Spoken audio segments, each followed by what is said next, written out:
Manfred is disturbed by the helmet's quivering feathers and asks Jerome for an explanation. Jerome claims that Manfred has incurred the wrath of heaven and must atone for his sins by submitting to the church. At Jerome's behest, Manfred consents to spare Theodore's life and permits him to leave the castle. However, when a messenger arrives outside the castle asking for the usurper of Otranto, Manfred becomes furious. Driven by a desire to reassert his power, Manfred breaks his promise to Jerome and instead decides to ransom Theodore's life in exchange for Isabella. In chapter 1, Manfred was on the verge of repenting for mistreating Hippolyta, and a similar situation arises when he considers seeking Jerome's authority. However, his pride and lust for power prevent him from fully embracing this opportunity for redemption. After Jerome is escorted out and Theodore is imprisoned in a tower, a herald arrives and reveals the purpose of his visit. He represents Frederick, who demands the safe return of his daughter Isabella, who was taken by Manfred after bribing her guardians. Frederick also claims his right to rule Otranto as he is the closest living relative of Alfonso. The herald challenges Manfred to engage in single combat. The narrator discloses that Manfred was well aware of Frederick's rightful claim to the throne of Otranto. In fact, it was precisely because of this that Manfred had attempted to unite his family with Frederick's by pursuing Isabella. In the hopes of persuading Frederick to grant him Isabella's hand in marriage and to avoid any news about her escape reaching Frederick, Manfred welcomes Frederick's champion into the castle. Meanwhile, Jerome is consumed with worry over the well-being of Theodore, Isabella, and Hippolyta. His fears are further exacerbated when he arrives at the church and learns that Isabella has once again disappeared. Jerome concludes that Isabella must have overheard a monk spreading a rumor that the princess was dead. Fearing that Manfred had killed Hippolyta and would now come after her, Isabella fled the church. The message conveyed by the herald exposes Manfred's deceitfulness to an ever greater extent than previously portrayed. While Isabella initially believed that Frederick had arranged her engagement to Conrad, the reader now discovers that Manfred had actually bribed her guardians to facilitate the marriage. The herald's assertion highlights the importance of bloodline in determining legitimate rule. Despite Frederick being the rightful heir to the throne, Manfred persistently seeks to subvert the established principles of legitimate kingship, just as he does with matters of marriage and religion. Upon the champion's arrival at the castle, he is accompanied by a retinue of knights and servants, as well as a colossal sword. Manfred announces his intention to engage in single combat with Frederick's champion the following day and puts on a show of hospitality. Despite this, he continues to assert the legitimacy of his rule and attempts to win the knights' trust by hosting a friendly feast and evoking their sympathy for his recent loss of his son Conrad. Despite Manfred's transparent attempts to win their favor, the knights remain largely unresponsive.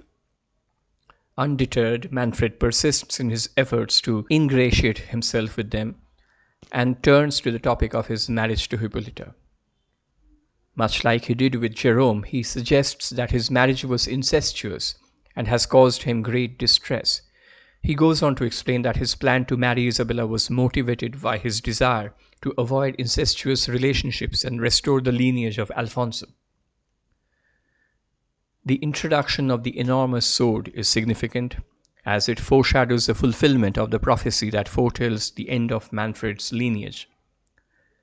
The fact that the sword is a weapon meant for attacking rather than a protective armor implies that a sudden and potentially violent transformation is imminent.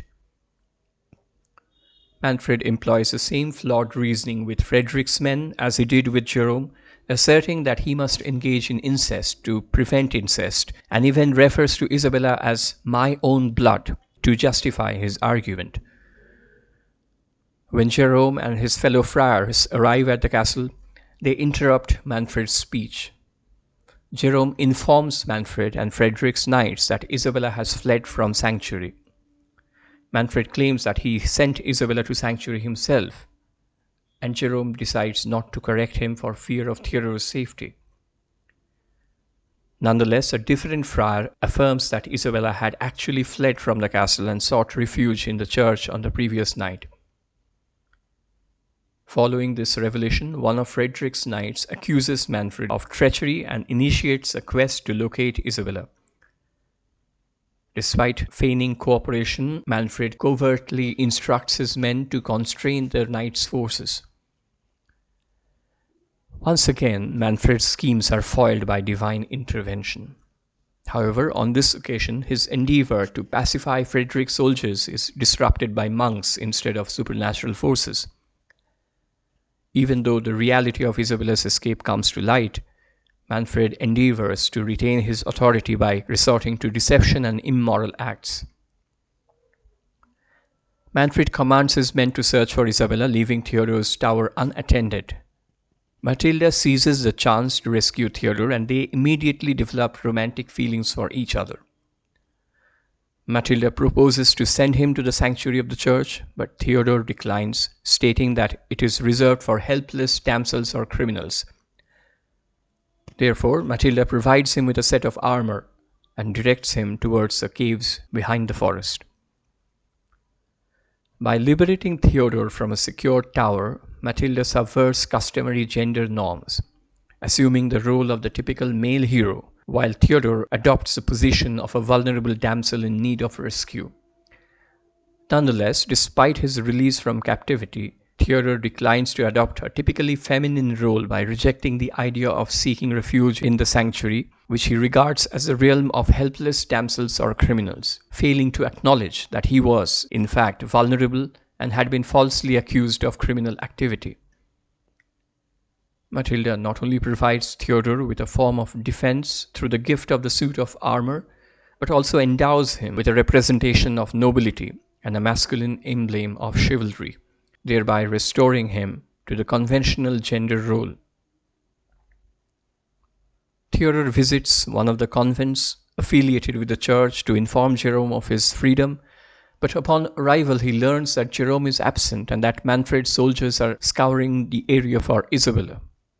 Eager for a daring quest to establish his valor, Theodore hurries to locate Isabella before Manfred's men to shield her from harm.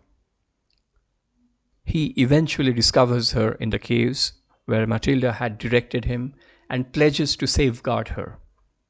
Initially hesitant to withdraw deeper into the caves with an unfamiliar man, Isabella receives assurance from Theodore that he is in love with another woman. With his new suit of armor and a yearning for adventure, Theodore exemplifies the archetypal chivalrous knight from medieval literature. Meanwhile, as an archetypal damsel in distress, Isabella serves as the ideal challenge for Theodore to demonstrate his valor and worthiness as a knight, thus affirming his identity as a protagonist of the story. Shortly thereafter, a knight bearing weapons approaches the entrance of the cave. Theodore, who is unaware of Frederick's knight's arrival, assumes that this individual is in cahoots with Manfred and inflicts severe injuries upon him. It is only at that moment that Theodore realizes that the knight is the champion of Frederick. Once he confirms that the woman inside the cave is indeed Isabella, the knight, thinking that he is about to perish, discloses his true identity. He is none other than Isabella's father, Frederick. The trio then makes their way back to the castle. The conclusion of the chapter unveils yet another hidden father, but this time it is Isabella's own father, Frederick, who emerges in disguise. Isabella's statement in chapter 1, where she declares that she won't marry until her father returns, coupled with Frederick's sudden appearance, hints at the possibility of another marriage in the near future.